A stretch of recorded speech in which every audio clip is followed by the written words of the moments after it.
അദ്ദേഹം തന്നെ.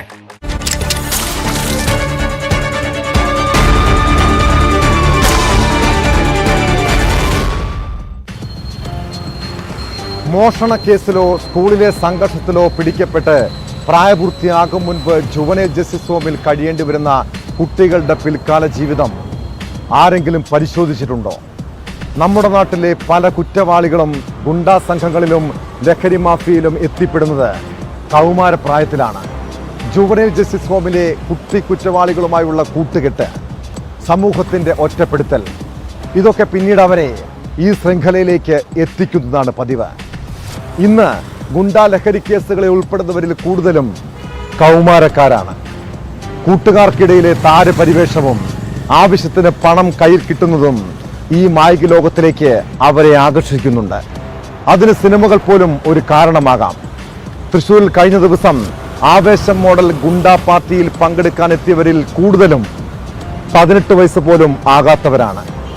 കേരളം ക്രിമിനൽ സംഘങ്ങളുടെ പിടിയിലാമരുമ്പോൾ വിശദമായി പരിശോധിക്കുകയാണ് പോലീസ് പട്രോൾ. സ്വാഗതം.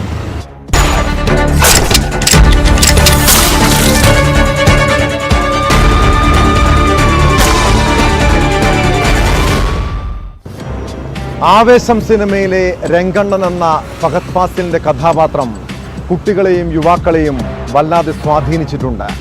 ഗുണ്ടകൾക്ക് താരപരിവേഷം കിട്ടുമ്പോൾ കൗമാരക്കാർ അവർക്ക് പിന്നാലെ പോകുകയാണ്. തൃശ്ശൂരിൽ കഴിഞ്ഞ ദിവസം ആവേശം മോഡൽ ഗുണ്ടാ പാർട്ടിയിൽ പങ്കെടുക്കാൻ എത്തിയത് 18 വയസ്സ് പോലും തികയാത്ത 18 പേരാണ്. തൃശ്ശൂർ പുത്തൂർ സ്വദേശിയായ ഗുണ്ടാ തലവൻ തീക്കാറ്റ് സാജന്റെ പിറന്നാൾ ആഘോഷത്തിനാണ് യുവാക്കൾ പട്ടാപ്പകൽ തേക്കിൻകാട് മൈതാനിയിൽ ഒത്തുകൂടിയത്. സംഭവം അറിഞ്ഞ് സ്ഥലത്തെത്തിയ പോലീസ് ഗുണ്ടാ സംഘങ്ങളെ കസ്റ്റഡിയിലെടുത്തെങ്കിലും നേതാവ് പിടികൊടുക്കാതെ മുങ്ങി.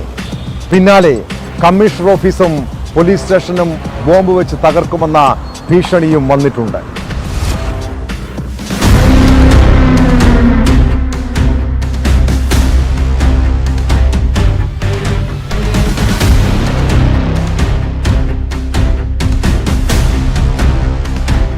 ഇൻസ്റ്റഗ്രാമിൽ തീക്കാറ്റ് സാജന്റെ റീലുകൾ കണ്ട് ആകൃഷ്ടരായവരാണ് പാർട്ടിക്കെത്തിയ 32 പേരും.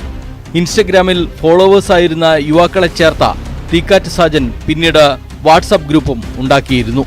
ഈ ഗ്രൂപ്പിൽ സാജൻ നൽകിയ നിർദ്ദേശങ്ങൾക്ക് അനുസരിച്ചാണ് യുവാക്കൾ ബർത്ത്ഡേ പാർട്ടി ആഘോഷിക്കാൻ എത്തിയത്. തങ്ങളുടെ ആരാധ്യപുരുഷനെ നേരിൽ കാണാനും ബർത്ത്ഡേ പാർട്ടിയിൽ പങ്കെടുക്കാനും എത്തിയതാണ് ഒരു കേസിൽ പോലും പ്രതികളല്ലാത്ത യുവാക്കൾ അത്രയും. കേക്ക് വാങ്ങാൻ ചിലർ പോയി തിരികെ എത്തുന്നതിന് മുമ്പേ സംഭവം പോലീസിന്റെ രഹസ്യാന്വേഷണ വിഭാഗം മണത്തറിഞ്ഞു. നിമിഷങ്ങൾക്കകം തൃശൂർ ഈസ്റ്റ് പോലീസിന്റെ നേതൃത്വത്തിൽ 4 വാഹനങ്ങളിലായെത്തിയ പോലീസ് സംഘം പാർട്ടിക്കെത്തിയവരെ വളഞ്ഞു. ഇതിനിടെ യുവാക്കൾ രക്ഷപ്പെടാൻ ശ്രമിച്ചെങ്കിലും ചുറ്റുപാടും വളഞ്ഞ പോലീസ് എല്ലാവരെയും പിടികൂടി.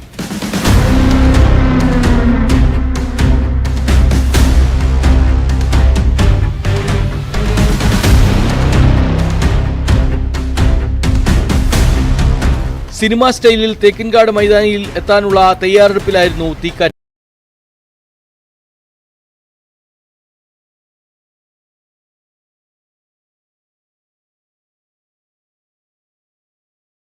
വിളിച്ചു വരുത്തിയ ശേഷം പറഞ്ഞയച്ചു. അനധികൃതമായി സംഘം ചേർന്നു എന്ന വകുപ്പ് ചുമത്തി 14 പേരുടെ പേരിൽ കേസെടുത്തു. പിന്നീട് ഇവരെ ജാമ്യത്തിൽ വിട്ടയച്ചു. നേരത്തെ തൃശൂർ കുറ്റൂർ പാടശേഖരത്തിന് നടുവിൽ മറ്റൊരു ഗുണ്ടയുടെ നേതൃത്വത്തിൽ ആവേശം മോഡൽ പാർട്ടി നടത്തിയത് ഏറെ വിവാദമായിരുന്നു.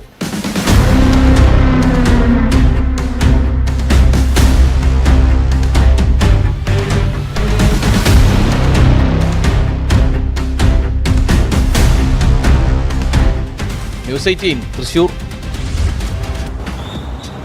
കരമന കൊലപാതകത്തിന് ശേഷം കഴിഞ്ഞ കുറച്ചു മാസങ്ങളായി തിരുവനന്തപുരം നഗരവും സമീപ പ്രദേശങ്ങളും പൊതുവെ ശാന്തമായിരുന്നു. എന്നാൽ ഞായറാഴ്ച തുമ്പ നെഹ്റു ജംഗ്ഷനിലുണ്ടായ ബോംബ് സ്ഫോടനം പോലീസിനെയും നാട്ടുകാരെയും പോലും ഞെട്ടിച്ചു. ആ കേസിന്റെ അന്വേഷണം എത്തിയത് കുപ്രസിദ്ധ ഗുണ്ടാ തലവൻ സുനിലിലേക്കാണ്. ഗുണ്ടകളുടെ കുടിപ്പകയാണ് ബോംബേറിൽ കലാശിച്ചതെന്നാണ് പോലീസ് നൽകുന്ന വിവരം. ആക്രമണത്തിൽ പരിക്കേറ്റ് ആശുപത്രിയിൽ കഴിയുന്ന അഖിലും സംഘവും 2022 സുനിലിന് നേരെ ബോംബെറിഞ്ഞിരുന്നു. ഇതിന്റെ വൈരാഗ്യത്തിൽ സുനിലും കൂട്ടാളികളും ചേർന്ന് തിരിച്ചടിച്ചതാണെന്ന വിവരമാണ് പോലീസ് നൽകുന്നത്.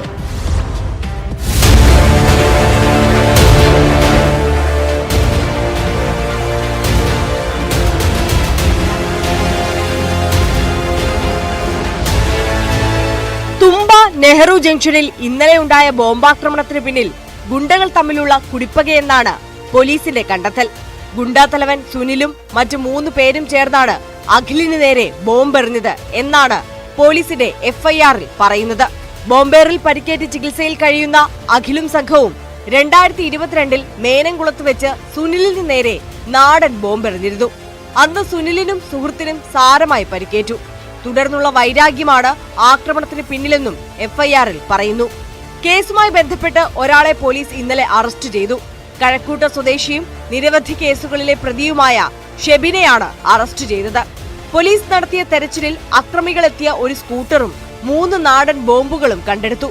ഗുണ്ടാത്തലവൻ സുനിലിനും സംഘത്തിനും വേണ്ടി തെരച്ചിൽ ശക്തമാക്കിയതായി തുമ്പ പോലീസ് അറിയിച്ചു.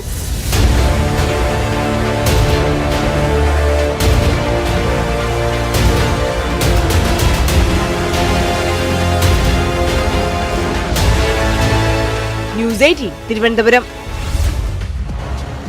തൃശൂർ ചാവക്കാട് സ്വദേശി ഹസൻ ബസാരി എന്ന യുവാവ് രാത്രി സമയങ്ങളിൽ ഞെട്ടി ഉണരുന്നുണ്ട്.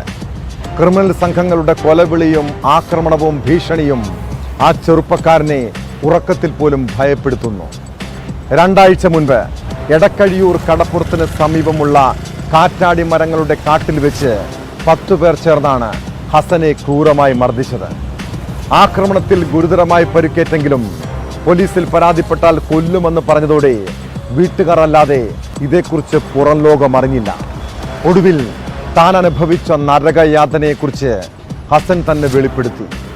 പിന്നാലെ പോലീസ് അക്രമികളെ കണ്ടെത്താൻ അന്വേഷണം തുടങ്ങിയിട്ടുണ്ട്.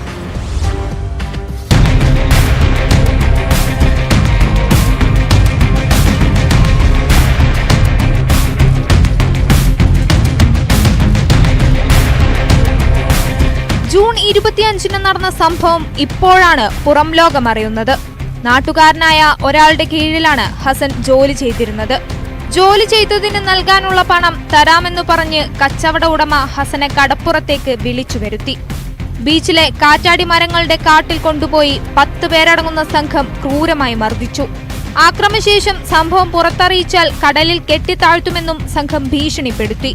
അതിൽ ഭയന്ന ഹസൻ വീണു പരിക്കേറ്റതെന്നാണ് വീട്ടിൽ പറഞ്ഞത്. ആദ്യം ചാവക്കാട് സ്വകാര്യ ആശുപത്രിയിൽ ചികിത്സ തേടിയെങ്കിലും പിന്നീട് കുന്നംകുളത്തേക്ക് മാറ്റി. ആക്രമണ സംഭവം പോലീസിൽ അറിയിക്കരുതെന്ന് പറഞ്ഞ് വീണ്ടും സംഘം പലതവണ വീട്ടിൽ കയറി ഭീഷണിപ്പെടുത്തി.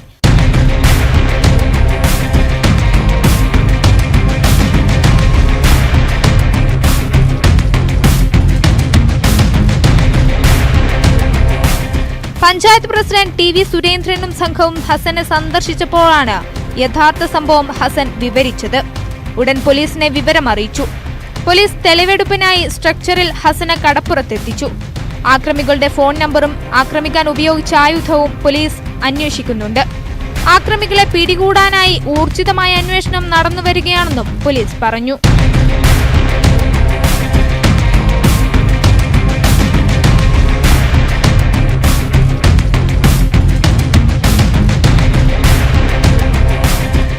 ന്യൂസ് 18 തൃശൂർ. കൊട്ടേഷൻ, കൊലക്കേസ്, സ്വർണ്ണക്കടത്തുൾപ്പെടെ നിരവധി കേസുകളിലെ പ്രതി CPM-ന്റെ തണലിൽ വളർന്നു വന്ന് ഒടുവിൽ പാർട്ടിയെയും വെല്ലുവിളിച്ചവൻ ആകാശ് തില്ലങ്കരിയെക്കുറിച്ചാണ് പറഞ്ഞു വരുന്നത്.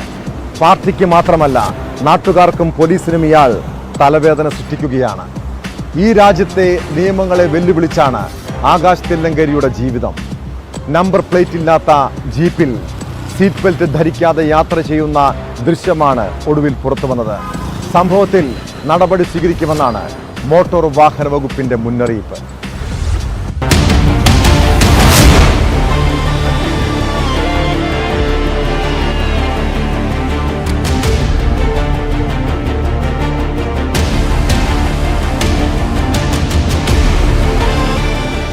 നിയമം ലംഘിച്ചുള്ള ആകാശ് തില്ലങ്കരിയുടെ യാത്രയുടെ ദൃശ്യങ്ങൾ സമൂഹമാധ്യമങ്ങളിൽ പ്രചരിക്കുകയാണ്. ആകാശ് തില്ലങ്കരിയുടെ സമൂഹമാധ്യമ പേജുകളിലാണ് വീഡിയോ പോസ്റ്റ് ചെയ്തിരിക്കുന്നത്. വയനാട് പനമരത്ത് നിന്നുള്ള ജീപ്പ് യാത്രയുടെ ദൃശ്യങ്ങളാണ് പ്രചരിക്കുന്നത്. ഷുഹൈബ് വധക്കേസ് പ്രതിയായ ആകാശ് തില്ലങ്കരിക്കൊപ്പം സുഹൃത്തുക്കളും വാഹനത്തിലുണ്ട്. നമ്പർ പ്ലേറ്റ് ഇല്ലാത്ത ജീപ്പിൽ സീറ്റ് ബെൽറ്റ് ധരിക്കാതെയാണ് യാത്ര. വാഹനം രൂപമാറ്റം വരുത്തുകയും ചെയ്തിരിക്കുന്നു. ഇനി ഒന്നും നോക്കാനില്ല. നിങ്ങൾ അമ്മാവനും മരുമോനും കൂടി കുറഞ്ഞു. അവൻ നിങ്ങളുടെ പിച്ചാത്തിപ്പടി വന്ന് കയറിയാലും നിങ്ങളുടെ കൈ പറയും. എന്ത് ചൂടെന്ന് അവന്റെ പേര്. സിനിമ ഡയലോഗുകൾ അടക്കം ചേർത്തുകൊണ്ടാണ് ഇൻസ്റ്റാഗ്രാം അടക്കമുള്ള സമൂഹ മാധ്യമങ്ങളിൽ വീഡിയോ പോസ്റ്റ് ചെയ്തിരിക്കുന്നത്. ആകാശിന്റെ നിയമലംഘന യാത്രയിൽ നടപടിക്കൊരുങ്ങുകയാണ് മോട്ടോർ വാഹന വകുപ്പ്. പ്രഥമ ദൃഷ്ട്യാ നിയമലംഘനം നടന്നിട്ടുണ്ട് എന്ന് ബോധ്യപ്പെട്ടിട്ടുണ്ടെന്നും നടപടിയുണ്ടാകുമെന്നും RTO വ്യക്തമാക്കി. എൻഫോഴ്സ്മെന്റ് RTOയെ അന്വേഷണത്തിന് ചുമതലപ്പെടുത്തിയിട്ടുണ്ട്.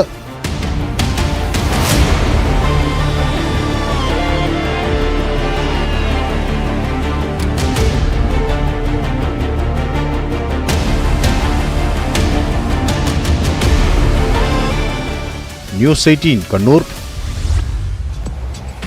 ആകാശ് തില്ലങ്കരിയെ പോലെ നിരവധി ഫാൻസ് ഗ്രൂപ്പുകളുള്ള ക്രിമിനലുകളും ഗുണ്ടാത്തലവന്മാരും വാഹനങ്ങളുമായി റോഡിൽ കാട്ടുന്ന അഭ്യാസ പ്രകടനം ചെറിയ പൊല്ലാപ്പല്ല ഉണ്ടാക്കുന്നത്. ഇവരെ പോലെ വിദ്യാർത്ഥികളും യുവാക്കളും നിയമത്തിന് പുല്ലുവില കൽപ്പിച്ച് ഇറങ്ങിയിട്ടുണ്ട്. കൊച്ചിയിൽ കഴിഞ്ഞ രാത്രി ഒരു യുവാവ് തീ തുപ്പുന്ന ബൈക്കുമായി നടത്തിയ അഭ്യാസ പ്രകടനത്തിന്റെ ദൃശ്യങ്ങൾ സമൂഹ മാധ്യമങ്ങളിൽ ഇപ്പോൾ വൈറലാണ്. ഒടുവിൽ ആ അഭ്യാസം നടത്തിയ യുവാവിനെ മോട്ടോർ വാഹന വകുപ്പ് കണ്ടെത്തി. തിരുവനന്തപുരം നന്ദിയോട് സ്വദേശി കിരണാണ് ഗതാഗത നിയമം ലംഘിച്ച് ബൈക്ക് ഓടിച്ചത്. സംഭവത്തിൽ കേസെടുത്ത MVD വ്യാഴാഴ്ച ഹാജരാകാൻ കിരണിന് നിർദ്ദേശം നൽകിയിട്ടുണ്ട്.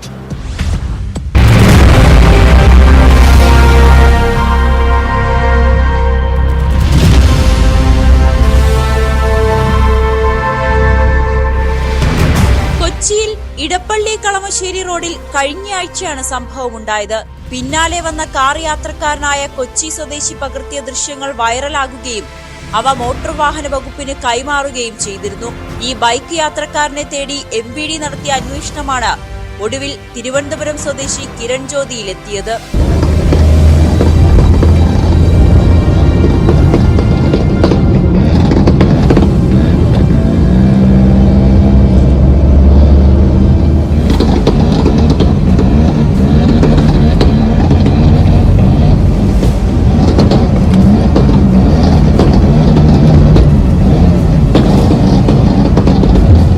ചെന്നൈയിലെ സ്വകാര്യ സ്ഥാപനത്തിൽ പഠിക്കുകയാണ് കിരൺ. വാഹനത്തിന്റെ രജിസ്ട്രേഷൻ അച്ഛന്റെ പേരിലായതിനാൽ അച്ഛനോടും വ്യാഴാഴ്ച RTOയ്ക്ക് മുന്നിൽ ഹാജരാകാൻ നിർദ്ദേശം നൽകിയിട്ടുണ്ട്. ഇപ്പോൾ ഇടപ്പള്ളിയിലെ ഫ്ളാറ്റിലുള്ള ബൈക്കുമായി കിരൺ MVDക്ക് മുന്നിൽ എത്തണം. അപകടം ക്ഷണിച്ചു വരുത്തുന്ന രീതിയിൽ യാത്ര നടത്തിയതിനാൽ ബൈക്കിന്റെ രജിസ്ട്രേഷൻ റദ്ദാക്കുവാനും ലൈസൻസ് സസ്പെൻഡ് ചെയ്യാനുമുള്ള നടപടികൾ സ്വീകരിക്കുകയാണ് മോട്ടോർ വാഹന വകുപ്പ്.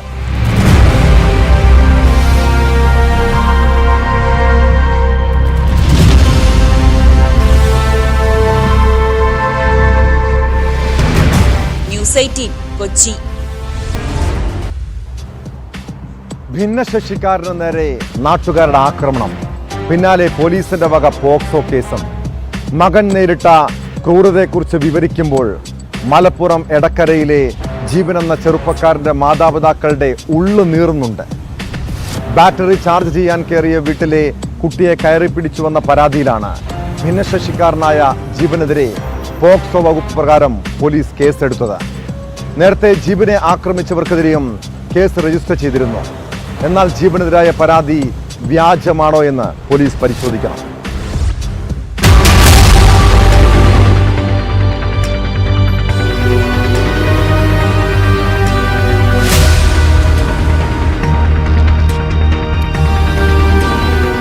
ശനിയാഴ്ചയാണ് ഈ കേസിന് ആസ്പദമായ സംഭവം നടന്നത്. ഭിന്നശേഷിക്കാരനാണ് ജിബിൻ. 24 വയസ്സുണ്ടെങ്കിലും അദ്ദേഹം സ്പെഷ്യൽ സ്കൂളിൽ 4ാം ക്ലാസ്സിലാണ് പഠിക്കുന്നത്. ഇലക്ട്രിക് സ്കൂട്ടർ സ്വന്തമായി ഓടിക്കാൻ കഴിവുണ്ട്. അദ്ദേഹത്തിൻ്റെ ഇലക്ട്രിക് സ്കൂട്ടറിലെ ചാർജ് തീർന്നു എന്ന് കണ്ടതിനെ തുടർന്ന് എവിടെ ഇത് ചാർജ് ചെയ്യാനാകുമെന്ന് ജെബിൻ അന്വേഷിക്കുകയും അങ്ങനെ ഒരു വീട്ടിൽ ചെന്ന് ഇത് ചാർജ് ചെയ്യുകയുമാണ് ഉണ്ടായത്. തുടർന്ന് ഈ കേസുമായി ബന്ധപ്പെട്ട് ജിബിൻ്റെ പിതാവ് നൽകിയ പരാതിയിൽ പറയുന്നത് അവിടെയുള്ളവർ ജിബിൻ്റെ പെരുമാറ്റത്തിൽ ഭിന്നശേഷിക്കാരനായതുകൊണ്ട് തന്നെ സാധാരണക്കാരെ പോലെയല്ല ജിബിൻ പെരുമാറുന്നത്. പെരുമാറ്റത്തിൽ അസ്വാഭാവികത കണ്ട് ഇയാൾ ലഹരിക്ക് അടിമപ്പെട്ട ആളാണെന്ന് കരുതി ഇയാളെ ഉപദ്രവിക്കുകയും അതിക്രൂരമായി മർദ്ദിക്കുകയും ഇദ്ദേഹത്തിൻ്റെ സ്കൂട്ടർ കേടുവരുത്തുകയും ചെയ്തു എന്നാണ് ജിബിൻ്റെ പിതാവ് പോലീസിന് നൽകിയ പരാതി പറയുന്നത്. എന്നാൽ അതേസമയം മറുവശത്ത് ജിബിനെതിരെ വന്ന പരാതി ഈ ചാർജ് ചെയ്യാൻ വന്ന ജിബിനെ അവർ വീട്ടിലേക്ക് അതിനനുവദിക്കുകയും വീട്ടിൽ കയറിയിരുത്തുകയും ചാർജ് ചെയ്യാൻ അനുവദിക്കുകയും ചെയ്തു. ജനലിലൂടെ ഈ ജിബിൻ അവിടെയുള്ള ഒരു ചെറിയ കുട്ടിയെ ഉപദ്രവിക്കാൻ ശ്രമിച്ചു എന്നൊരു പരാതിയാണ് ജിബിനെതിരെ ഈ ഒരു മറുഭാഗത്തിൻ്റെ പരാതിയായിട്ട് ഉയർന്നിരിക്കുന്നത്. നമ്മൾ ഈ 2 പരാതിയിലും എടക്കര പോലീസ് കേസെടുത്തിട്ടുണ്ട്. ജിബിനെതിരെ ഉയർന്ന പരാതിയിൽ പോക്സോ വകുപ്പുകൾ ഉപയോഗിച്ചും അതുപോലെ തന്നെ ജിബിൻ്റെ പിതാവ് നൽകിയ പരാതിയിൽ ഭിന്നശേഷിക്കാരനെ മർദ്ദിച്ചതിനും അതുപോലെ കയ്യേറ്റത്തിനുമുള്ള വകുപ്പുകൾ ഉപയോഗിച്ചാണ് കേസെടുത്തിരിക്കുന്നത്. ഈ 2 പരാതിയിലും വിശദമായ അന്വേഷണം നടത്തിയ അടുത്ത നടപടിയിലേക്ക് പോലീസ് കടത്തു എന്നാണ് അറിയിച്ചിട്ടുള്ളത്.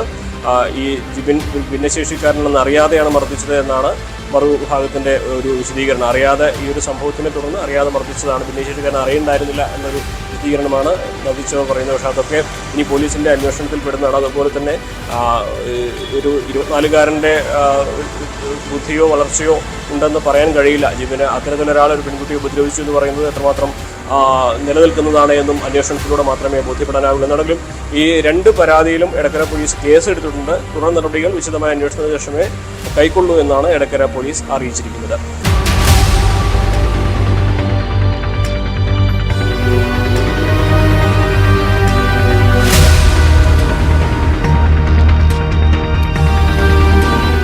മലപ്പുറത്ത് നിന്നും CV അനുമോദ്, ന്യൂസ് 18. അയൽവാസികൾ തമ്മിൽ വൈരാഗ്യമുണ്ടെങ്കിൽ സൂക്ഷിക്കണം. ആ പക വളർന്ന് പിന്നീട് വലിയ അക്രമത്തിൽ കലാശിക്കുന്നതാണ് പതിവ്.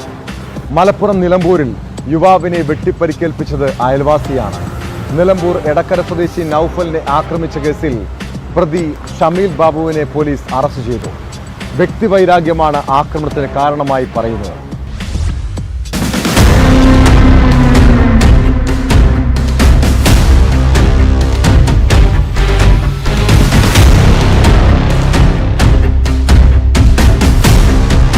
ശനിയാഴ്ച പുലർച്ചെയാണ് പനമ്പറ്റിയിലെ പുല്ലാണിക്കാടൻ നൌഫലിന് വെട്ടേറ്റത്.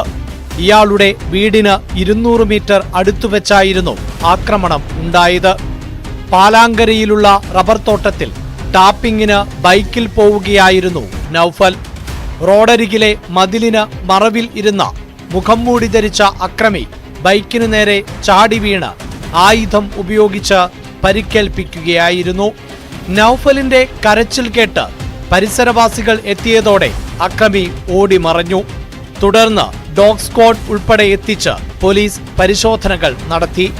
ആദ്യ ദിവസം തന്നെ പ്രതിയെക്കുറിച്ച് സൂചനകൾ ലഭിച്ചിരുന്നു. നൌഫലിന്റെ വീടിന് പിറകുവശത്താണ് പ്രതി ഷമീൽ ബാബു താമസിക്കുന്നത്. വ്യക്തിവൈരാഗ്യമാണ് ആക്രമണത്തിന് കാരണം എന്നാണ് ഇയാൾ പറയുന്നത്. Edakkara police inspector S. അനീഷിന്റെ നേതൃത്വത്തിൽ പ്രതിയെ സംഭവസ്ഥലത്തെത്തിച്ച് തെളിവെടുപ്പ് നടത്തി. നൌഫലിനെ വെട്ടാൻ ഉപയോഗിച്ച വെട്ടുകത്തി വീട്ടിൽ നിന്നും കണ്ടെടുത്തു. ഷമീലിന്റെ വസ്ത്രങ്ങൾ ഇവരുടെ വീടുകൾക്ക് ഏതാനും മീറ്ററുകൾ അകലെയുള്ള സ്വകാര്യ വ്യക്തിയുടെ തോട്ടത്തിലെ കിണറ്റിൽ നിന്നും കണ്ടെടുത്തു.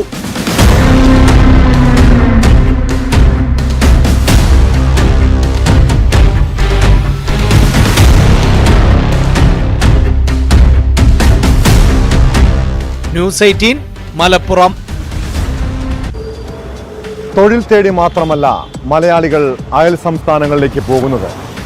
ഗുണ്ടാ പ്രവർത്തനവും കൊള്ളയും പിടിച്ചുപറിയും ലക്ഷ്യമിട്ട് നാടുവിടുന്നവരുണ്ട്. മംഗളൂരുവിൽ കോൺട്രാക്ടറെയും കുടുംബത്തെയും ബന്ദിയാക്കി സ്വർണം കൊള്ളയടിച്ചത് മലയാളികളടങ്ങുന്ന സംഘമാണ്. സംഭവത്തിൽ തിരുവനന്തപുരം സ്വദേശി ജോൺ ബോസ്കോ, തൃശൂർ സ്വദേശി സതീഷ് ബാബു ഉൾപ്പെടെ 10 പേർ അറസ്റ്റിലായി. കോൺട്രാക്ടറായ പത്മനാഭ കോട്ടിയന്റെ വീട്ടിൽ 300 കോടിയോളം രൂപ രഹസ്യമായി സൂക്ഷിച്ചിട്ടുണ്ടെന്ന ഡ്രൈവർ നൽകിയ വിവരത്തെ തുടർന്നായിരുന്നു കവർച്ച. സംഘത്തിൽ കൂടുതൽ പേരുണ്ടെന്നാണ് സൂചന.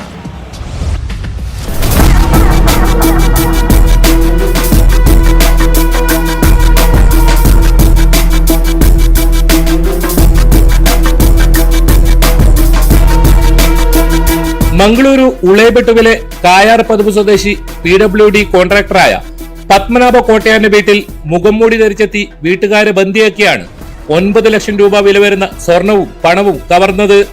വീട്ടിലുണ്ടായിരുന്ന വാഹനം തട്ടിയെടുത്തിരുന്നെങ്കിലും ഇത് പിന്നീട് വഴിയിൽ ഉപേക്ഷിച്ചു. കഴിഞ്ഞ മാസം 21-നായിരുന്നു കവർച്ച. സംഭവത്തിൽ മലയാളികൾ ഉൾപ്പെടെ 10 പേരെ മംഗളൂരു റൂറൽ പോലീസ് അറസ്റ്റ് ചെയ്തു. പിടിയിലായവരിൽ 7 പേർ കേരളത്തിൽ നിന്നുള്ളവരാണ്. തിരുവനന്തപുരം പോത്തൻകോട് സ്വദേശി ജോൺ ബോസ്കോ, തൃശൂർ മുകുന്ദപുരം സ്വദേശി സതീഷ് ബാബു, കൊടകര സ്വദേശി ഷിജോ ദേവസി, കൂർക്കഞ്ചേരി സ്വദേശി ഷാക്കിർ ഹുസൈൻ, കുമാരൻ നെല്ലൂർ സ്വദേശി എം സജീഷ്, കടപ്പശ്ശേരി സ്വദേശി പി കെ വിനോജ്, കാസർഗോഡ് ഉപ്പള പൈവിളിക സ്വദേശി ബാലകൃഷ്ണ ഷെട്ടി, മംഗളൂരു നീർമാർഗ സ്വദേശികളായ വസന്തകുമാർ, രമേശ് പൂജാരി, ബണ്ട്വൽ സ്വദേശി റെയ്മണ്ട് ഡിസൂസ എന്നിവരാണ് പിടിയിലായത്. പ്രത്യേക സംഘം രൂപീകരിച്ചായിരുന്നു അന്വേഷണം. 4 വർഷമായി പത്മനാഭയുടെ ഡ്രൈവറും വിശ്വസ്തനുമായ വസന്ത പൂജാരി പറഞ്ഞതനുസരിച്ച് രമേശ്, റെയ്മണ്ട് ഡിസൂസ, ബാലകൃഷ്ണ എന്നിവരാണ് കൊള്ള ആസൂത്രണം ചെയ്തത്. പത്മനാഭയുടെ കിടപ്പുമുറിയിൽ 300 കോടിയോളം രൂപയുണ്ടെന്നായിരുന്നു വസന്ത പൂജാരി അറിയിച്ചത്. ഇതോടെ കൊള്ള കൃത്യമായി പ്രാവർത്തികമാക്കാൻ ഇവർ ജോൺ ബോസ്കോയുടെ നേതൃത്വത്തിലുള്ള കേരള സംഘത്തെ ബന്ധപ്പെട്ടു.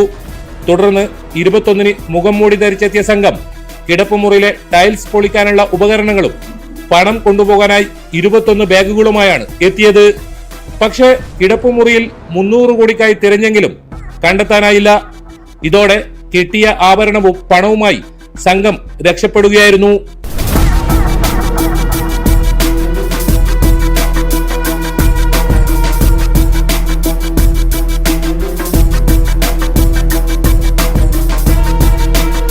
ഉത്തരേന്ത്യയിൽ നിന്നുള്ളവരാണ് മോഷണം നടത്തിയതെന്ന് തെറ്റിദ്ധരിപ്പിക്കാൻ ഹിന്ദിയിലാണ് ഇവർ പരസ്പരം സംസാരിച്ചതെന്നും പോലീസ് പറഞ്ഞു. അറസ്റ്റിലായ സതീഷ് ബാബു നേരത്തെ കൊലപാതക കേസിൽ പ്രതിയാണ്. വസന്ത പൂജാരിക്കെതിരെ തട്ടിക്കൊണ്ടുപോകലും ജോൺ ബോസ്കോക്കെതിരെ നിരവധി ക്രിമിനൽ കേസുകളും നിലവിലുണ്ട്. കേസിൽ കൂടുതൽ പേർ അറസ്റ്റിലാവാനുണ്ടെന്നും അന്വേഷണം കേരളത്തിലേക്കും വ്യാപിപ്പിച്ചതായും മംഗളൂരു പോലീസ് അറിയിച്ചു. പ്രതികളെ സംഭവം നടന്ന വീട്ടിലെത്തിച്ച് തെളിവെടുപ്പ് നടത്തി.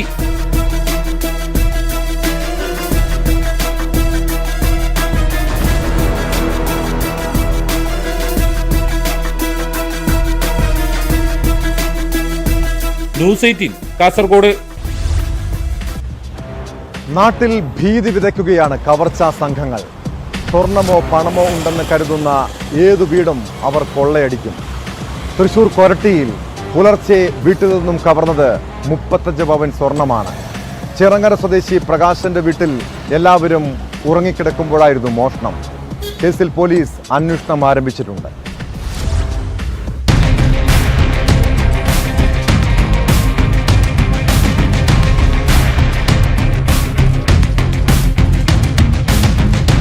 ഇന്ന് പുലർച്ചെയായിരുന്നു മോഷണം. ലോക്കറിലായിരുന്ന സ്വർണം കഴിഞ്ഞ ദിവസമാണ് ഇവർ വീട്ടിലേക്ക് കൊണ്ടുവന്നത്.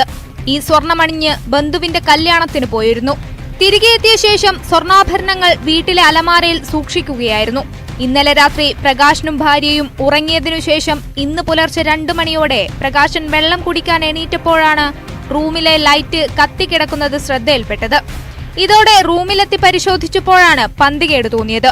മുറിയിലെയും അലമാരയിലെയും സാധന സാമഗ്രികളെല്ലാം വലിച്ചുവാരിയിട്ട നിലയിലായിരുന്നു.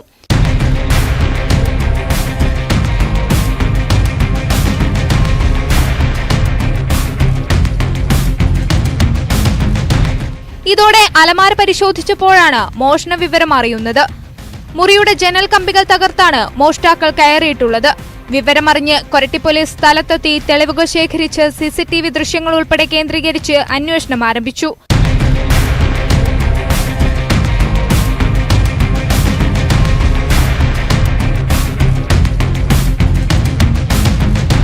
ന്യൂസ് 18 തൃശൂർ. കുറ്റകൃത്യങ്ങളുടെ മറ്റു ചില വാർത്തകൾ ചുരുക്കത്തിൽ. കരുവന്നൂർ കള്ളപ്പണ ഇടപാട് കേസിൽ ഇഡിക്ക് തിരിച്ചടി.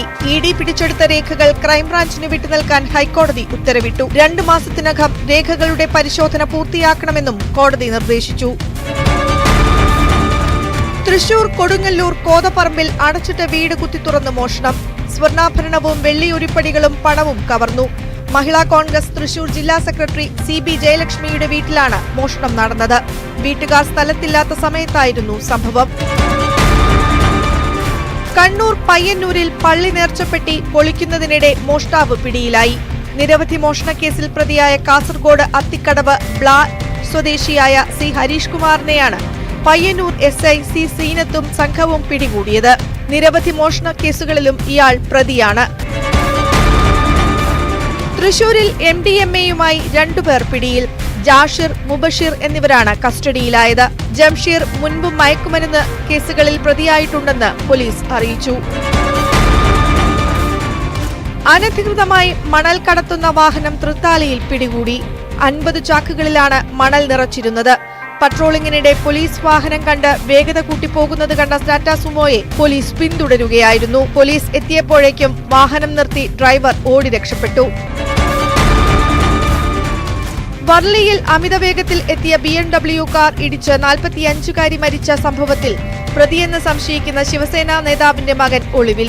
ഷിൻഡെ വിഭാഗം നേതാവ് രാജേഷ് ഷായുടെ മകൻ മിഹിർ ഷായാണ് ഒളിവിൽ പോയത്. കാർ ഉടമ കൂടിയായ രാജേഷ് ഷായെ കഴിഞ്ഞ ദിവസം പോലീസ് അറസ്റ്റ് ചെയ്തിരുന്നു. കുട്ടിക്കാലത്ത് മക്കൾ എന്തു ചോദിച്ചാലും നൽകുന്ന മാതാപിതാക്കളുടെ ശ്രദ്ധയ്ക്ക് ആലപ്പുഴ കായംകുളത്ത് 12കാരൻ ആത്മഹത്യ ചെയ്ത ഒരു വാർത്തയെക്കുറിച്ച് നിങ്ങൾ അറിയണം.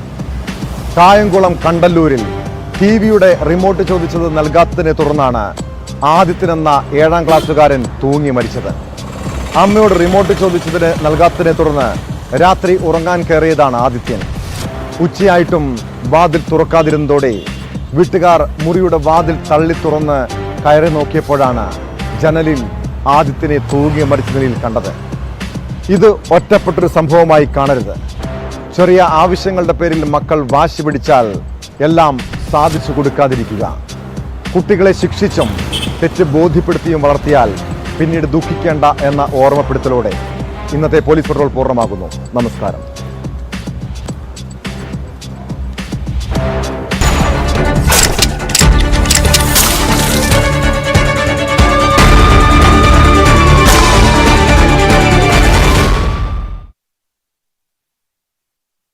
വിശ്വാസമാണ് അദ്ദേഹം പ്രകടിപ്പിക്കുന്നത്. നേരത്തെ ഇന്ന് കോഴിക്കോട്